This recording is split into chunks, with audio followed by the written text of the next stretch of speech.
So, ilalagay na natin tong sigarilyas at patola, guys. Sigarilyas at patola, ilalagay na natin.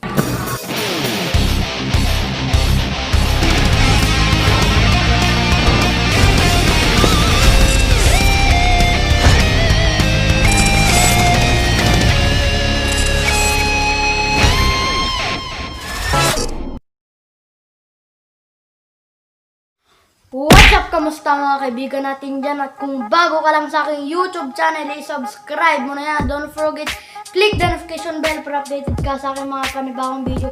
So for today's video, mga kaibigan, magluluto tayo ng Ilocano recipe na pinabraw o dinengdeng. So ito yung mga ingredients. Isda, patola, sigarilyas, tapos kalabasa. Tapos itong bulaklak ng kalabasa. Tapos itong bagoong. Yan. So, simulan na natin. Let's go. So, pakulaan muna natin itong ating tilapia na sinahog.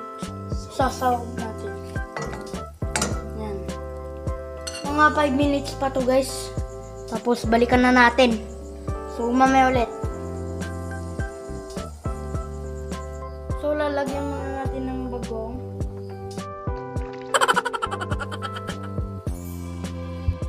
So, ilagay na natin tong kalabasa, guys. Yan.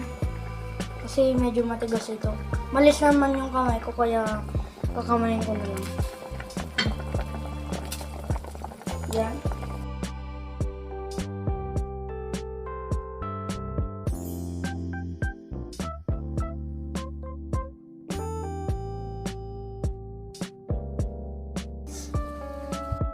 So, hanguin muna natin tong tilapia, guys.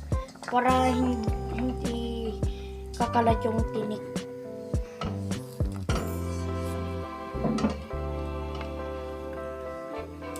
Yan. Balik natin to. So, ilalagay na natin tong sigarilyas at patola, guys. Sigarilyas at patola, ilalagay na natin.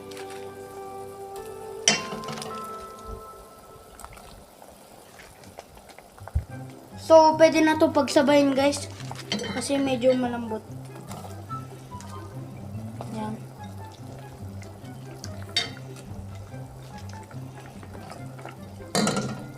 Yan.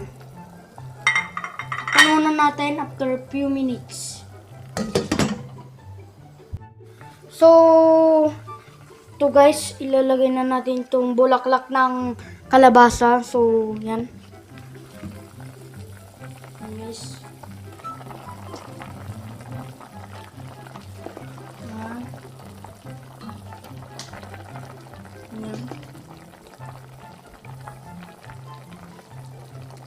So, takpan muna natin after few minutes. So, balikan na natin yung niluluto natin. So, buksan na natin. Yan. So, tikman muna natin, guys.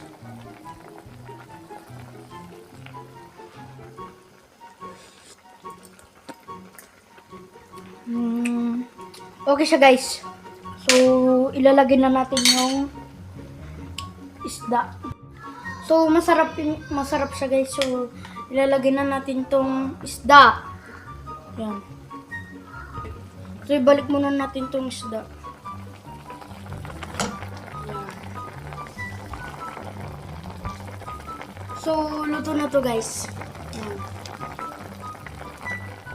So, yun mga kaibigan, natapos na naluto na natin tong Ilocano recipe natin na inabraw o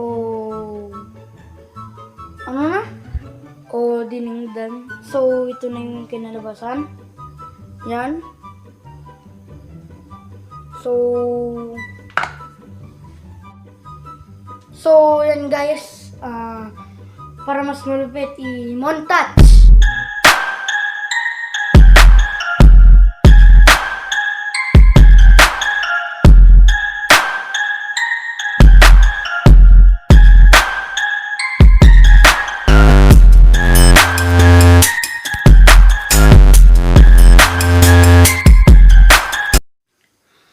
So that is for today's video mga kaibigan. I hope you like this video. Like, share, subscribe, at click mo na rin yung bell button para updated ka sa aking mga panibagong video.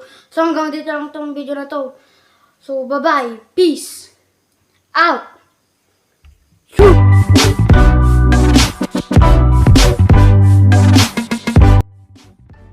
Tapos, papaya, sunflower.